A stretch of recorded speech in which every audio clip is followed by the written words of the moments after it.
We are pleased to present a second selection from the films made by a young American, Richard D Kehm, whose father was a diplomat posted to the United States Embassy in Dublin in the early 1950s. In the first programme produced from Richard's films, From Baltimore to Belfast, Volume 8 in this series, we focused mainly on the railways of the south and west of Ireland. This time round, we are concentrating on both broad and narrow gauge lines in the north and west of the country. We begin at Amiens Street Station in Dublin, the southern terminus of the Great Northern Railway's main line from Belfast. Richard Kehm spent the afternoon of the 12th of April 1952 recording activity at the station.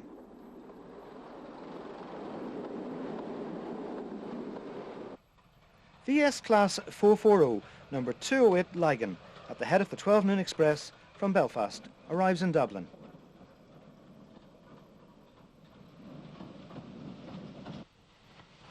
On the CIE lines to the west of the terminal platforms, D5 Class 440 number 546 passes with the 9:20 a.m. from Westport.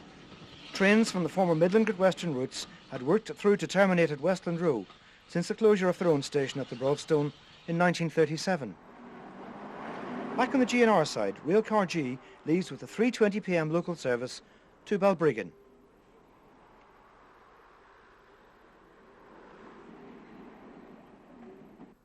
A set of Great Northern AEC railcars form the 3:30 departure to Howth.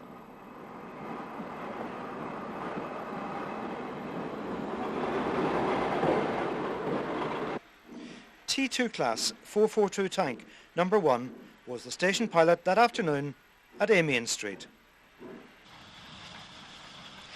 The 3:35 train from Westland Row to Galway passes through behind Woolwich Mogul number 377.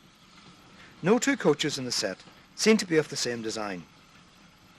The 3:35 served both the Galway and Sligo lines, the train being normally divided at Mullingar. On this occasion it was run as two separate services. D5 Class 440 number 347 follows the Galway service with the Sligo portion of the train. Steam locomotives as well as diesel rail cars were used on GNR local services in the Dublin area. T2 tank number 65 leaves at the 4:20 p.m. service to Donabate. For a short time in the early 1950s, the Belfast to Dublin Enterprise Express was extended to Cork. B2 Class 460, number 407, approaches Amiens Street with the 1:15 departure from Cork, which will be worked forward to Belfast by a GNR locomotive.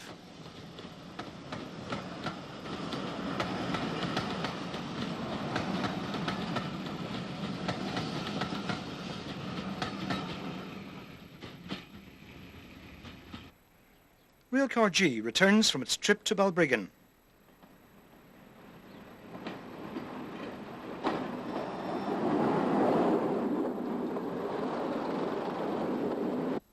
Number 65 makes another appearance, returning from Donabate. Richard Kehm's afternoon visit to Amiens Street all those years ago has left us with a wonderful record of what was then the routine everyday activity at the GNR's Dublin station. This wonderful sequence ends in an appropriately impressive fashion with VS Class 440 number 208 Lygon leaving Amiens Street with the 5:30 Enterprise Express for Belfast.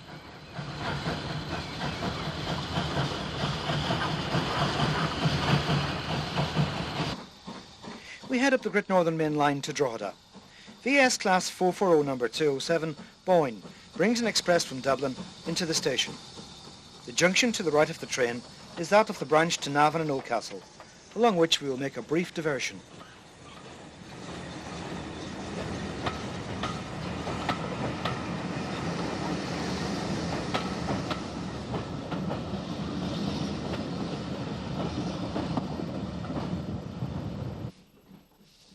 At Navan, 442 tank number 2 runs round the single coach which has formed the 3:55 service from Drogheda. Later, QG Class 060 number 155 arrives at Navan with the 4 p.m. train from Oldcastle.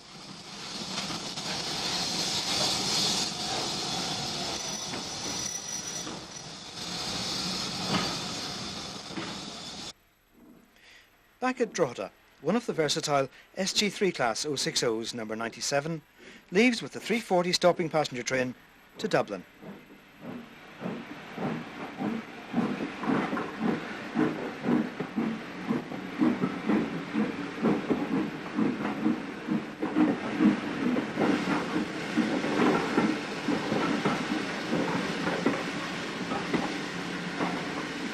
At the other end of Drogheda station, an unidentified S-Class 440 heads north with the 2:45 Dublin to Dundalk train.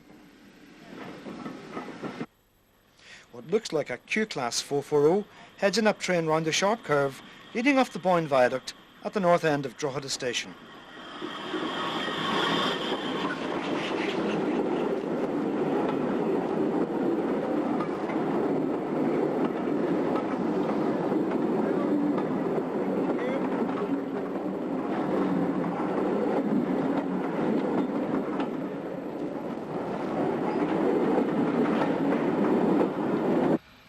The original viaduct over the River Boyne, which opened in 1853, carried double track.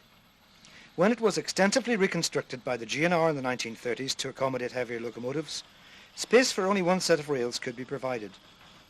It remains to this day one of the most impressive feats of civil engineering on the Irish railway network.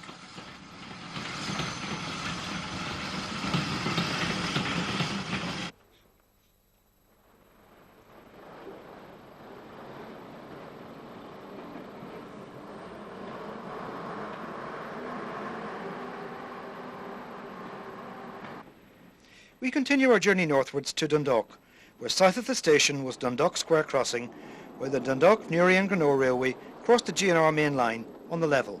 On the Dublin side of the square crossing was the GNR's Dundalk Works. VS Class 440 number 210 Earn passes the works with the Cork to Belfast Enterprise.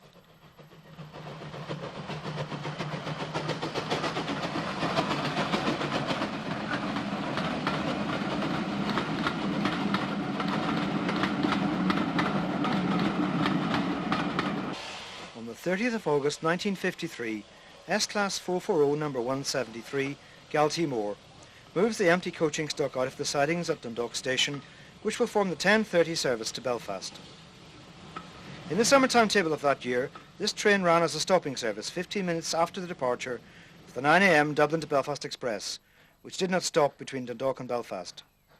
That morning, V-Class compound to 440 number 83 Eagle powered the express.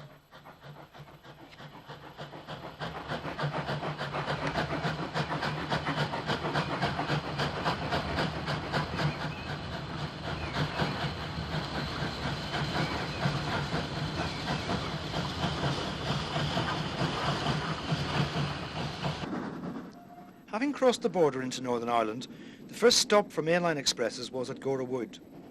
This was the junction for the lines to Warrenpoint and Armagh. The GNR's ballast quarry was located here beside the station.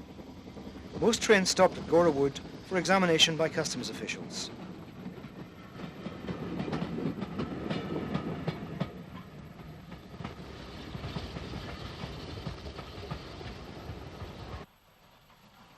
In August 1953, S-Class number 173 Galtymore pilots V-Class number 83 Eagle on the heavy 11-coach 12 noon train from Belfast to Dublin.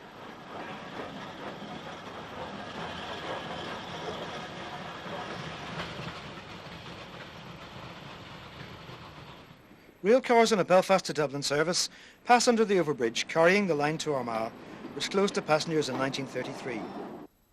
The rail cars are followed by a Belfast to Warrenpoint train, which includes two former Dundalk, Newry and Greenoa six-wheel carriages in its formation. This rake was later recorded leaving Warrenpoint. The Dundalk, Newry and Greenoa Railway, which closed on the 1st of January 1952, was an Irish offshoot of the mighty London and North Western Railway. Its carriages were painted in LNWR livery, not used in England since the grouping in 1923, right up to the line's closure. These were the last six-wheel carriages in regular service on the Great Northern. Rare colour footage of this line may be seen in Volume 5 in its series, Irish Railways in the 1940s and 50s. With 442 tank number 116 still in charge, the set arrives back at Warrenpoint later in the day. We continue northwards again on the GNR main line. QL Class 440 number 115 arrives at Scarva, junction for the branch to Banbridge. The 5:35 p.m. train from Belfast to Warren Point. Making a connection with this service is Railcar A, which had left Banbridge at 6:05, taking 20 minutes to travel the 6.5 miles to Scarva. Passenger services on the line from Knockmore Junction, south of Lisburn, to Banbridge and Newcastle, and on the branch from Banbridge to Scarva, were withdrawn in 1955 and 1956. We are pleased to be able to feature these lines for the first time in this series in these all too brief scenes of a rail bus and rail cars at Banbridge Station. A much more familiar location is Lisburn. Railcars 612 and 613 leave the station for Belfast on the 150 service from Antrim. U-Class 440 number 204 Antrim arrives at Lisburn with a stopping train from Belfast.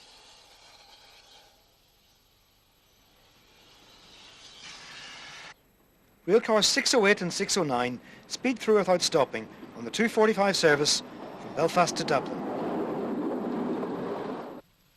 QL Class 440 number 156 follows the Dublin train with a 3 p.m. from Belfast to Cavan, a journey which will take 3 3/4 hours to complete.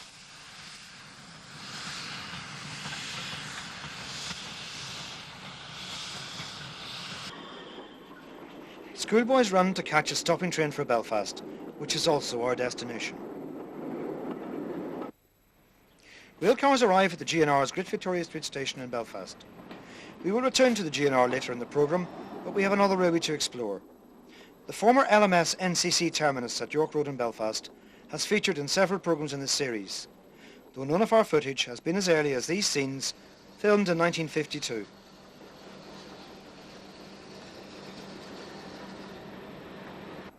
One of the diesel shunters built for the NCC by Harland and Wolff is seen. 264 tank number 1 arrives at York Road with the train from Larne.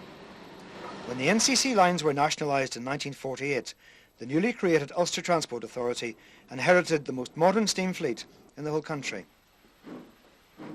Number 19 was one of 2 LMS Ginties, regauged to 5'3" and sent to Ulster during the Second World War. The other main component of the NCC steam fleet were the 15 W-class Moguls, built between 1933 and 1942. Number 94 the Main arrives with a train from Portrush. 264 tank number 52 leaves York Road with a train for Whitehead.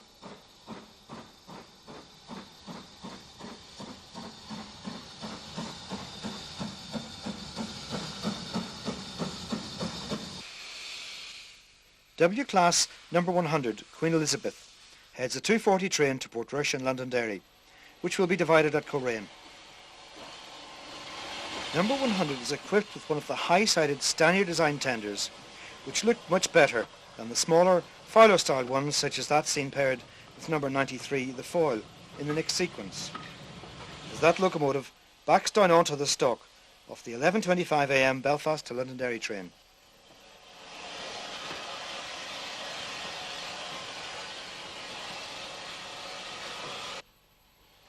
Richard Kehm travelled on this service behind number 93 and filmed the train leaving Ballymena.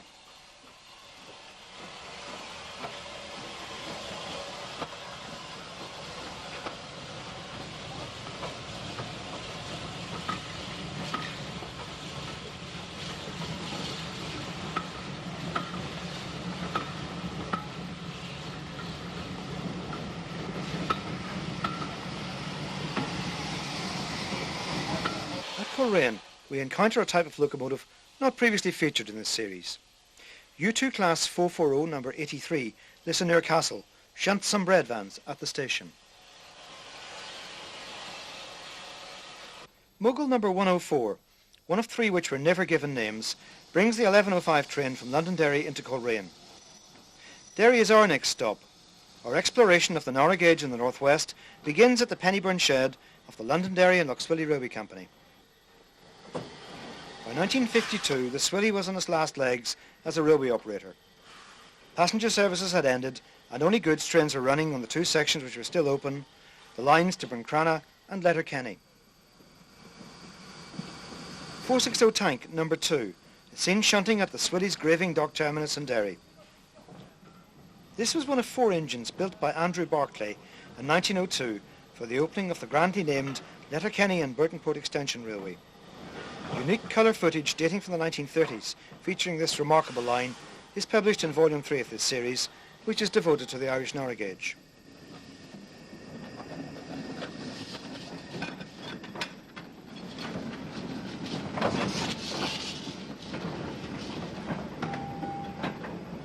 The first 4 miles of the Swilly system were in Northern Ireland, but the rest of it was in County Donegal. This meant delays for customs examinations. At Bridgend, Irish customs officials inspected trains. Number 2 is shunting wagons there in August 1952.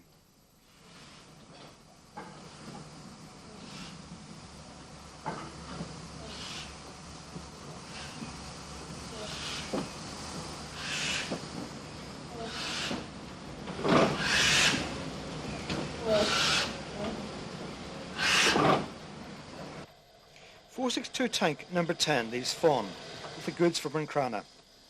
Number 10 was one of a pair of locomotives built by Kerr Stewart in 1904.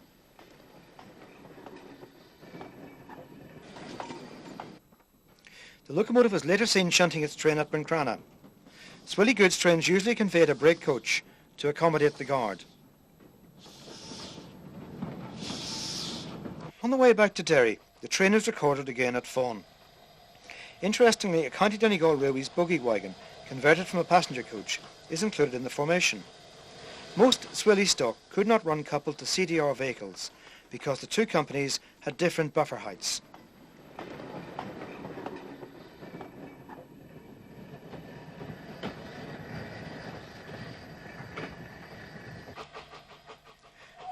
A goods train leaves Bridgend bound for Derry. Again, note the brake coach marshalled at the end of the formation. As we shall see later, goods trains on the County Donegal narrow gauge lines also had a brake coach at the rear to accommodate the guard. We are back at Bridgend again, this time to explore the other part of the Swilly system which was still open, the line to Letterkenny. This parted from the Buncrana line at Tuban Junction, 6 miles out of Derry. The locomotive shunting the Letterkenny goods at Bridgend on the 21st of August 1952 is 462 tank number 8, one of a pair built by Hudswell Clark in 1901.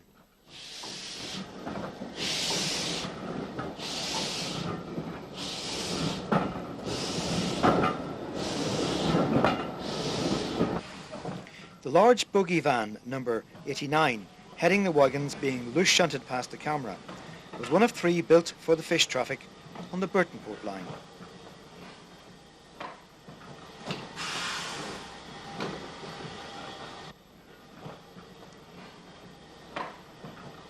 The amount of shunting which was required to marshal this short goods train, all brought about by the need to have the wagons examined by customs officials, demonstrates vividly how much delay and disruption was caused by the border. The one beneficial side effect on this occasion was that it allowed Richard Kehm time to reload his camera with colour film.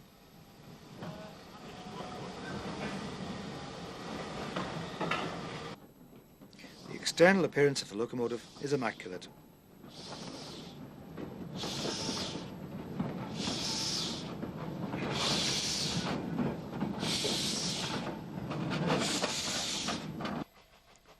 The 1040 goods from Letterkenny to Londonderry are out at Newton Cunningham, headed by 460 tank number 2.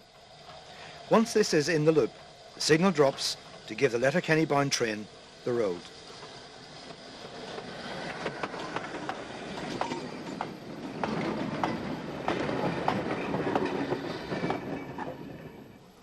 Number 8 runs round at Letterkenny, at the Lochswilly station, which was beside that of the County Donegal Railways.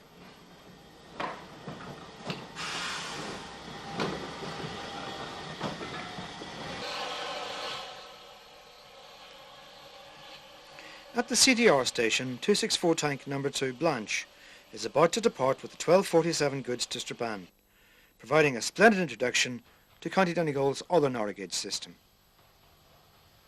At the other end of this branch, which opened as late as 1909, the same locomotive hauls the goods bound for Letterkenny. The bridge in the background, across the headwaters of the River Foyle, takes the line from County Tyrone into County Donegal and from Northern Ireland into the Irish Republic.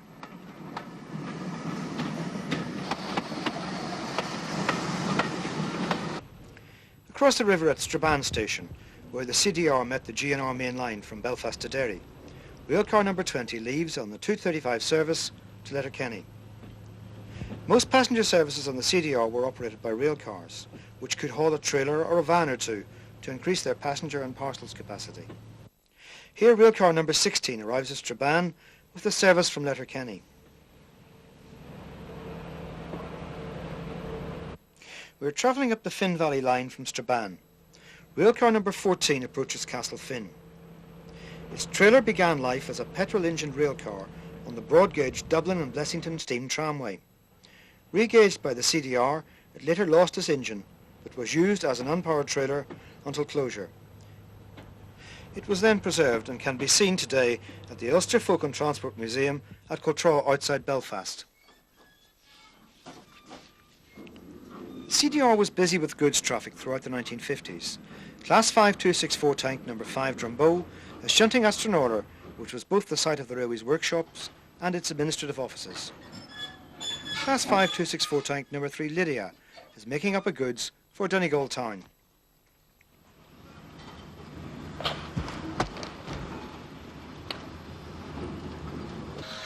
Drumbo heads her goods bound for Strabane out of Stranraer. This locomotive survived the closure of the system and is now in the care of the County Donegal Railway Restoration Society and will in time be restored to running order at their base at the Heritage Centre, into which the derelict Donegal Town Station has been transformed by the Society.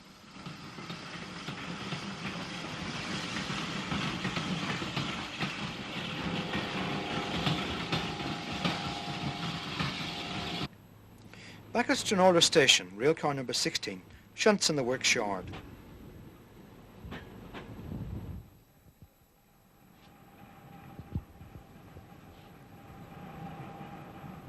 A railcar leaves for Strabane, towing one of the red painted vans, lighter than normal goods wagons, which usually accompanied the railcars. The last of the Donegal railcars was number 20, which was built in 1951. Still at work on the Isle of Man Railway, she demonstrates the haulage capacity of the railcars, bringing the exceptional load of a trailer, a coach and a couple of vans into Stranraer on a service for Donegal town. Crossing point between Stranraer and Donegal town was at Lough Esk. This had been the terminus of the Donegal Railway from 1882 until 1889, until sufficient funds were raised to extend the line to Donegal town.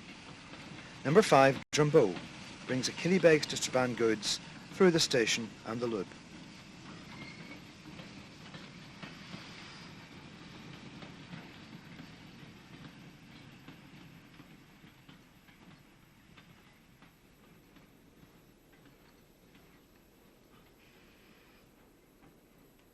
In its glory days as the temporary terminus of the railway, this location was called Druminin, but after 1889 it took its more familiar name from the nearby loch.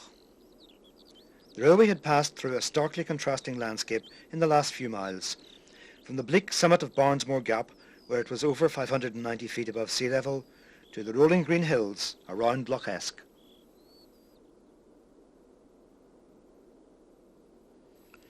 How unobtrusive is the railway in the landscape. Number 3 Lydia brings the 1110 Stranraer to Donegal goods, which we saw the locomotive forming earlier at Stranraer, into Lough Esk. Lydia was one of the last 3 steam locomotives acquired by the CDR, built by Naismith Wilson in Manchester in 1912.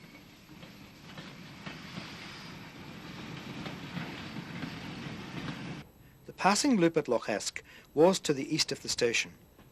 Railcar number 18, now restored to working order on the Foyle Valley Railway in Derry, arrives with the 1120 Strabane to Killybegs service.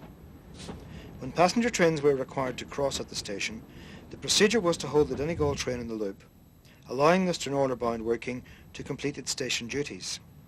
When this had passed through the loop and was on its way, the points and signals were changed and the other train could run up to the platform, which was behind the camera. We move on to Donegal town. where the main line from Strabane continued on to Killybegs, and there was a branch to Ballyshannon.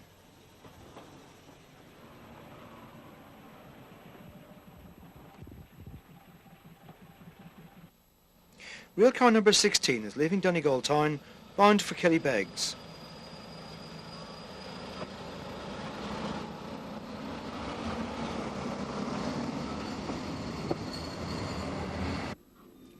Number 5 Drumbo is shunting a goods train in the station. This locomotive now resides not 100 yards from where these scenes were recorded, though the County Donegal Railway Restoration Society has much work to do to her before she can steam again.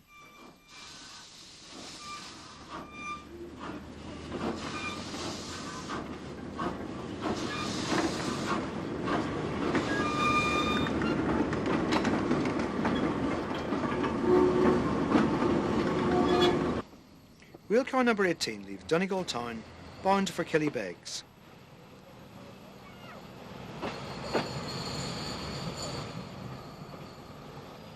The railcars could stop at level crossings to pick up and set down passengers, as number 20 is doing here at a set of gates near Inver, roughly halfway between Donegal town and Killybegs.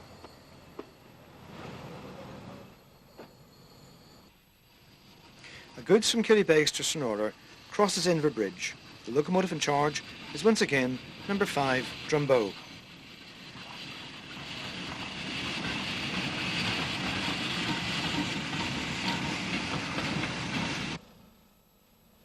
Railcar 18 leaves Killybegs on a working to Strabane.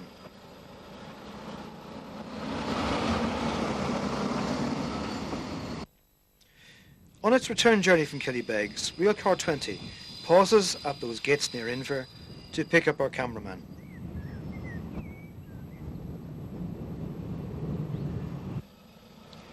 Number 16 arrives back at Donegal town from Killybegs, giving us just time for a brief look at the other CDR line from Donegal, the branch to Ballyshannon, which opened in 1905.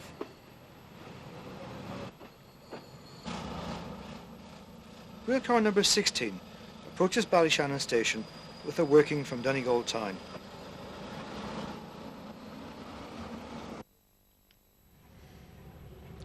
The coupling rods of its power unit clank noisily over the points as it enters the station.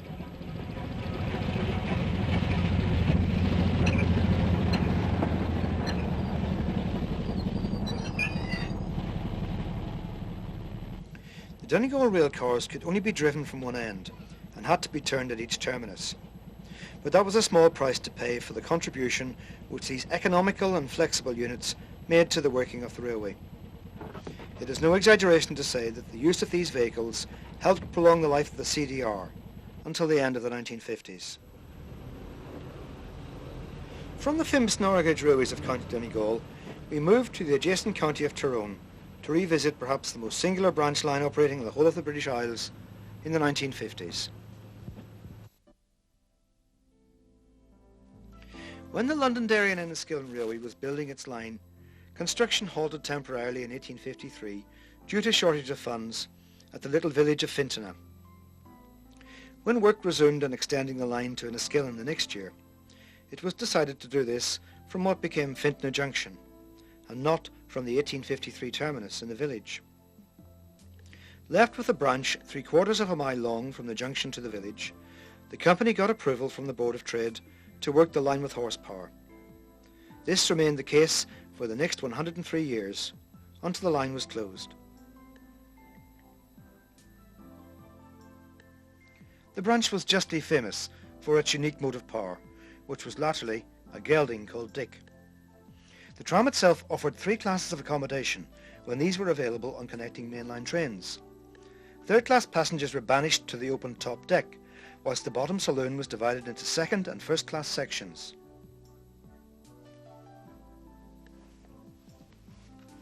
When the tram arrived at Fintona Junction, the horse was put in a stable beside the signal box. On one occasion he had been scared by a steam locomotive blowing off, had bolted and damaged the tram.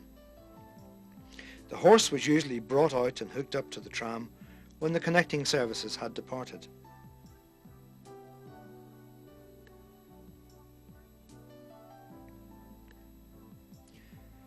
tram was painted in the blue and cream livery which its owners, the Great Northern, also applied to its rail cars and road buses.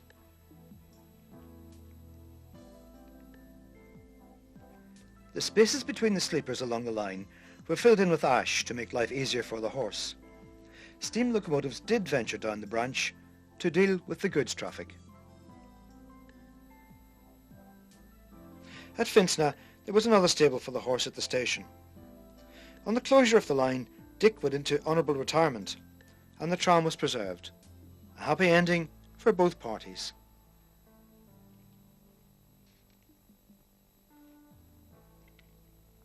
From Fintna we travelled the 20-odd miles southwest to Enniskillen, the county town of Fermanagh and an important station on the GNR's cross-border network of secondary lines, which extended from Dundalk on the east coast to Bundoran on the west. All of these lines were swept away in the closures of 1957, when the government of Northern Ireland withdrew its support for services on these lines. The fragments which remained in the Republic were unsustainable without the connections through Northern Ireland, leaving CIE with no option but to go along with these unwarranted closures, which left a gaping hole in the railway map of Ireland.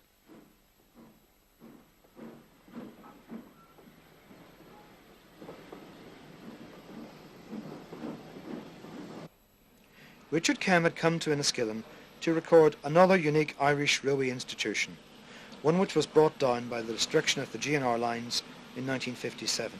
This was Ireland's last independent broad gauge company, the Sligo, Leitrim and Northern Counties Railway, whose line ran from Enniskillen to Sligo. The SLNCR really was a remarkable concern. Its fleet of 064 tank locomotives were known by the names they carried. They had no numbers. Its traffic was dominated by the carriage of cattle, and most of its passenger services were operated by rail car and rail buses.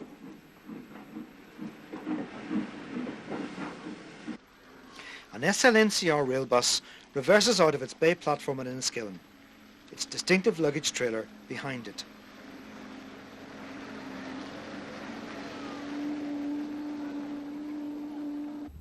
Railcar B, acquired in 1947, was unique. It was the only broad gauge railcar built by Walker Brothers, who had been providing such vehicles for the County Donegal narrow gauge lines since the 1930s. We join Richard Kehm in the cab of this railcar as it crosses Weir's Bridge, just outside Enniskillen, at the start of the 48-mile run to Sligo.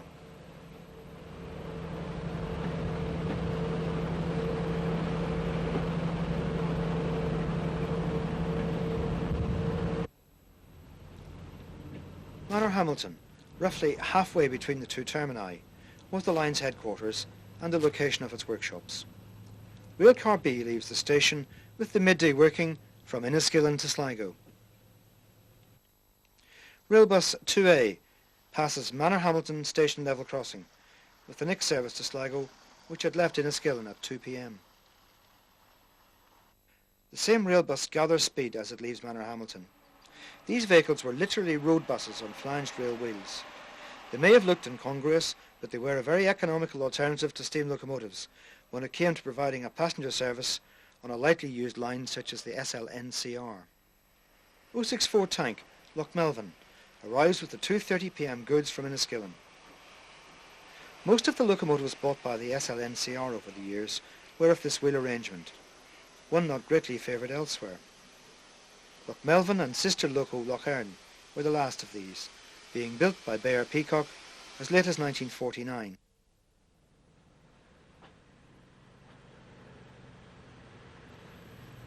Railcar B returns from Sligo on the 4 p.m. service to Enniskillen and crosses the goods at Hamilton.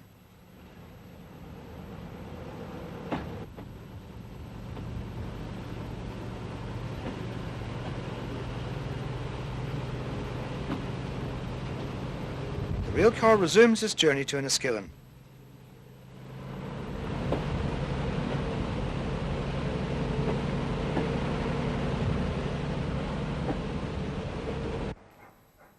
Once the passenger service is out of the way, the heavy goods train resumes its journey to Sligo.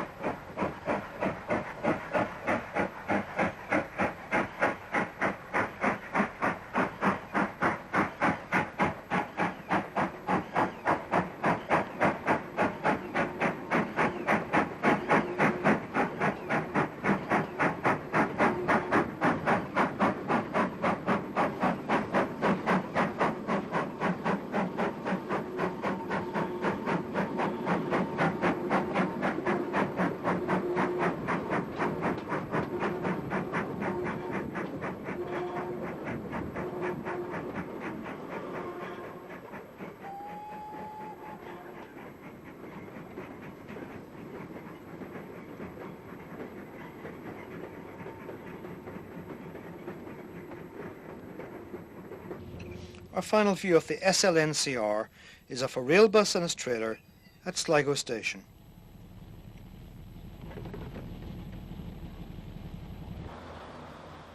We will stay in County Sligo for our next sequence. A J19 class 060 are out at Kiltimagh on the line from Collooney to Claremorris with a ballast train.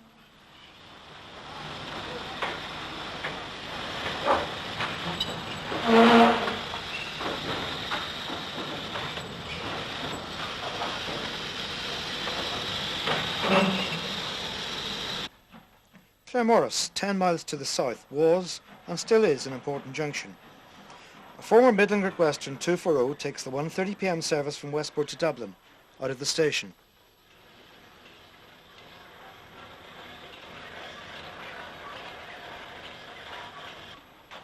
J15 number 123, seen at Claremorris Station, was a locomotive rostered on the Ballinrobe branch that day.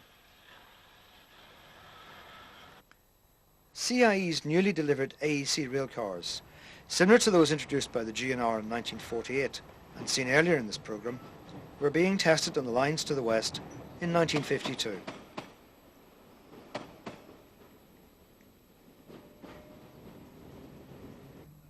Railcars number 2616 and 2617 are inspected at Claremorris before heading off back east.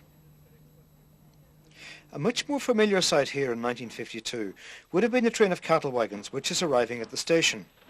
The movement of cattle was always an important source of traffic on the lines of the former Midland Great Western Railway.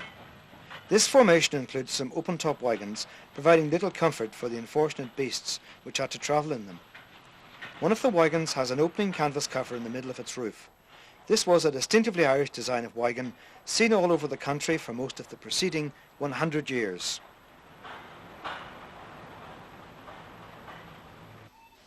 From an important Midland Junction station in the west, we moved to another one, Mullingar, some 80 miles to the east of Claremorris. Here a former Midland 060 number 610 is shunting the Sligo portion of the 3:35 p.m. train from Dublin Westland Road to Galway and Sligo. It may be recalled that this train was featured in the opening sequence of this programme at Amiens Street Station in Dublin. On that occasion the train was running in two portions. Here, as was usually the case, it is being divided at Mullingar.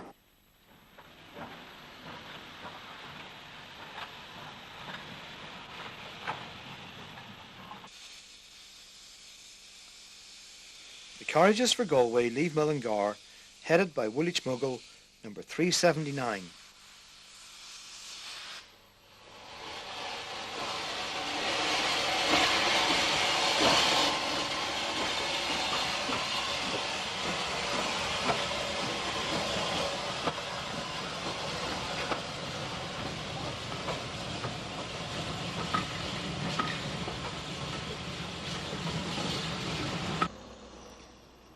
At Athlone Midland Station, another pair of the new rail cars, which, as we shall see later, will soon be challenging steam traction on the lines to the west, are observed.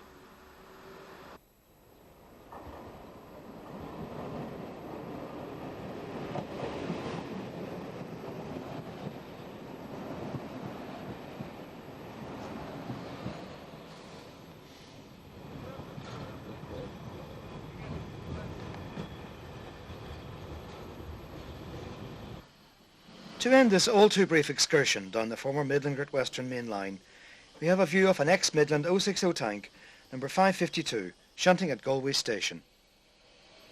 Back at Mullingar, the Sligo portion of the 335 from Dublin is ready to depart behind a Midland 240. We jump forward now from the previous sequence to 1957 in terms of time, and nearly 60 years in terms of railway technology, as A-Class diesel A6 leaves Drummond with a train for Sligo. In the 1950s and happily once again in the 1990s, Drummond is the place to alight if you're interested in the Irish narrow gauge.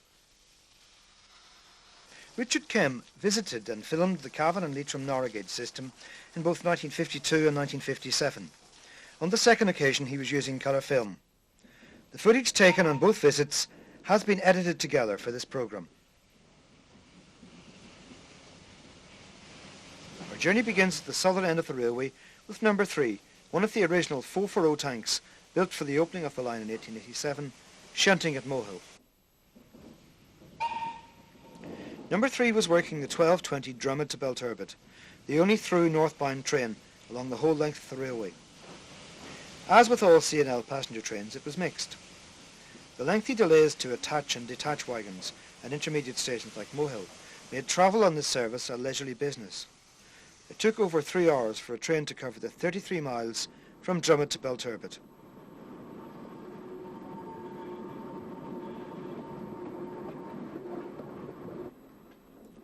Number 3 arrives at Ballinamore, the headquarters of the line and the junction of the branch to Orignally.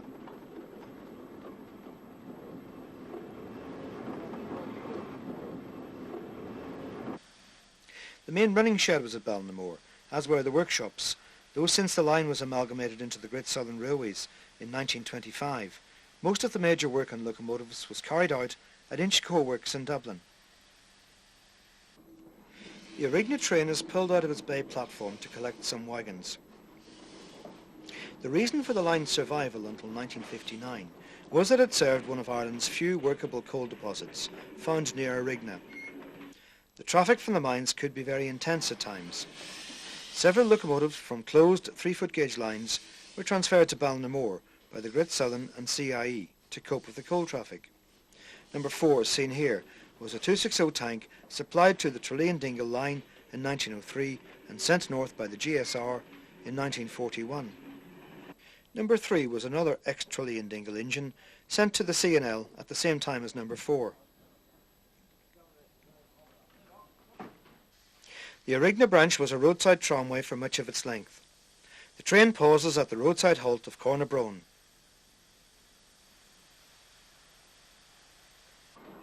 The mines were at Doreen-na-Voggie beyond Orignally. Coal was mined high up on a ridge and brought down to the railway on an aerial ropeway. The line up to the mines was opened as late as 1920 as part of an attempt to stimulate Irish coal production during the Great War. The passenger service, such as it was, terminated at Orignally station, about 1.5 miles from the mines. The coach and brake van would be joined by a rake of loaded coal wagons for the run back to Ballinamore. In the 1950s there was only one daily return working, conveying passengers on the tramway to Orignally. The train bound for Ballinamore is seen here near Drumshanbo, hauled by the former Tralee and Dingle locomotive number 3.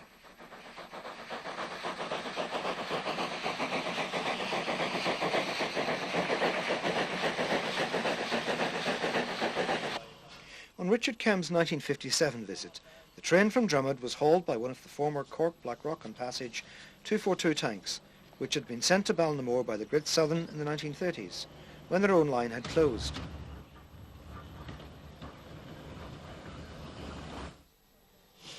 Coal traffic was so heavy in 1957 that another Tralee and Dingle locomotive, 260 tank number 6, had been overhauled at Inchicore and sent to the line earlier that year.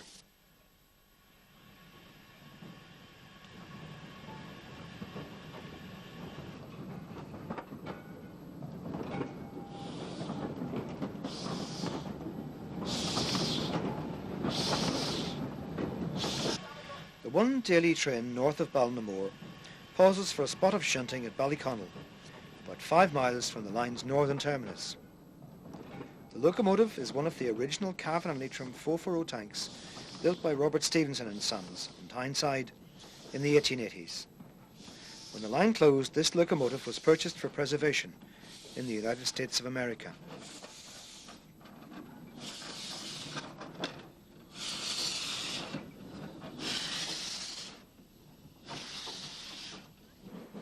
Just outside Belturbet station, the railway crossed the River Erne on a fine 4-arched stone viaduct, the most impressive engineering feature of the line.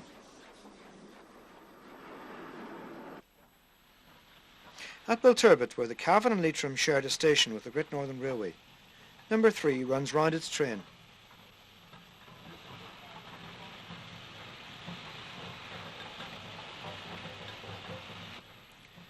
There were exchange sidings with the broad gauge here.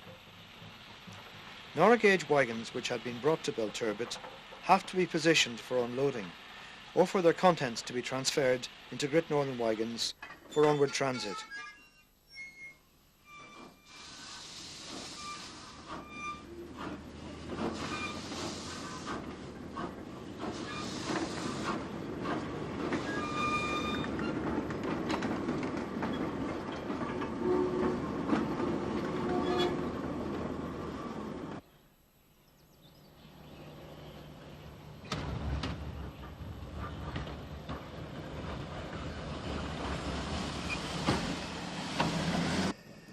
There was a convenient platform on a shed, providing some protection from the weather for the exchange of goods between the two gauges at Belturbet.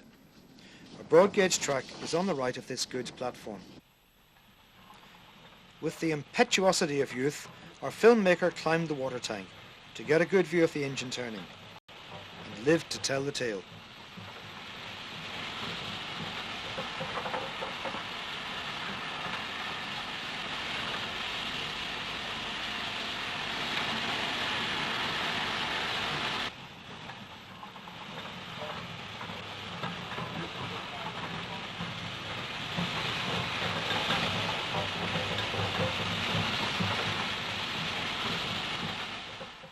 With the loco serviced and station duties completed, number 3 is almost ready to return to Ballinamore. The connecting Great Northern services on the branch from Belturbet to Ballyhaise on the Cavan to Clones line were often in the hands of the charming little JT 242 tanks, which dated from the turn of the century.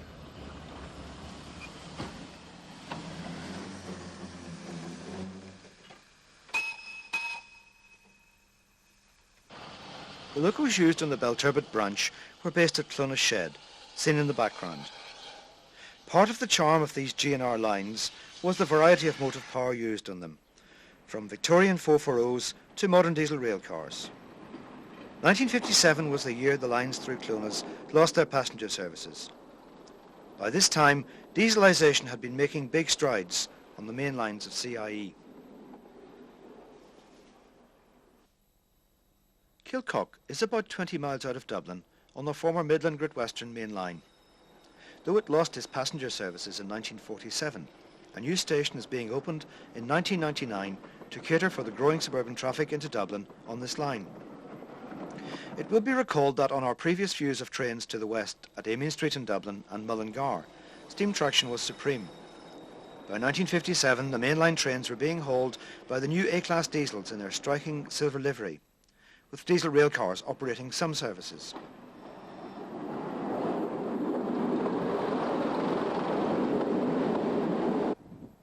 Even that traffic which was so long a staple of the Midland, the cattle train, was in the hands of the A-class. This was the sort of train which had rumbled up and down this line since it had opened. Now this traffic is entrusted to the brand new A39 and her sisters, and not a steam locomotive.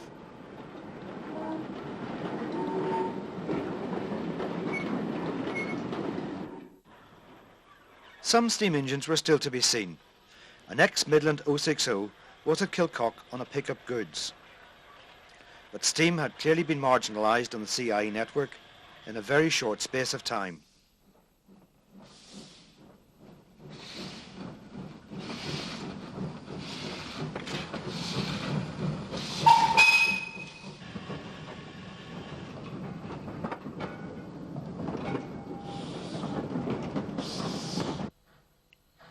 Kingsbridge Station in the summer of 1953.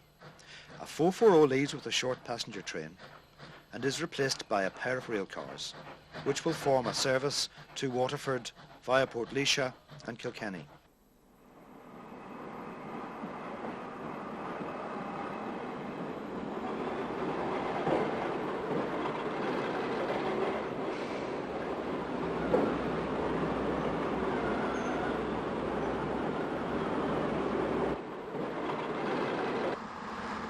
The rail cars pass through the mainline station at the Curragh.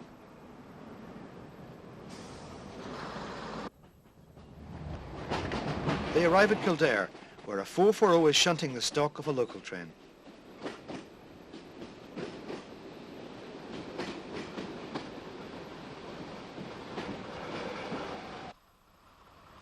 The rail cars leave Kilkenny to continue their journey to Waterford.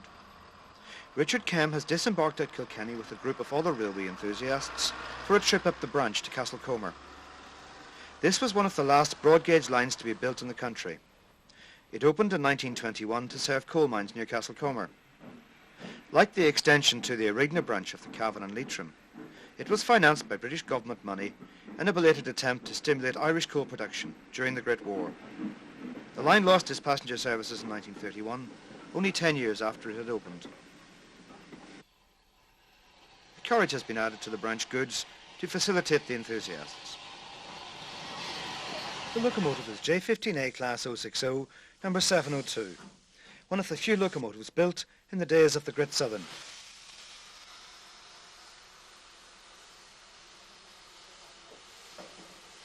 The locomotive takes water at Castlecomer.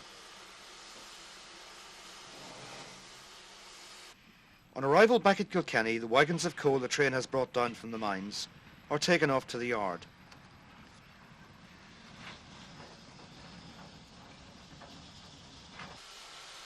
A 440 gets the road for the return journey to Dublin via Athy.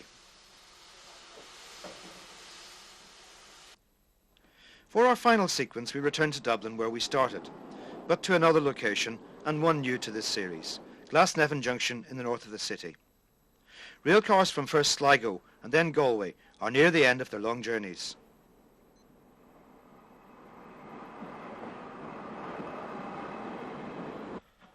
A heavy goods train from the North Wall struggles up the gradient, hauled by a Woolwich mogul and banked by one of the former Midland J5 Class 060s, known to railwaymen as the cattle engines, an indication of how important this traffic was to that company.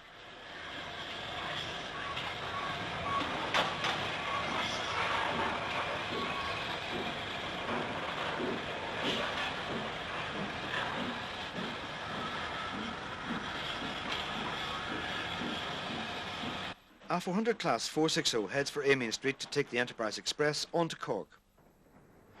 A short locomotive coal train comes up from the yards at the North Wall.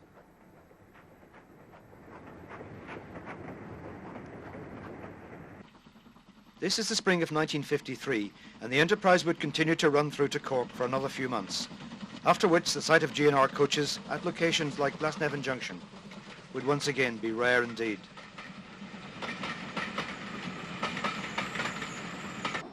The 2:40 p.m. train to Westport is formed of rail cars. The 3:35 to Galway and Sligo has already made 2 appearances in this programme, on both occasions in 1952 hauled by steam locomotives. Now in 1953 the working has been taken over by rail cars and was running as 2 separate trains, the Galway train preceding that bound for Sligo. The other train which has run like a thread through both this volume and the previous one in the series is the Cork, Dublin and Belfast Enterprise.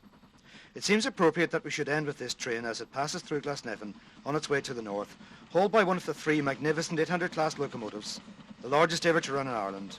A fitting way to draw the shutters on the wonderful window on the railways of Ireland in the 1950s, which Richard Kehm's films has opened for us.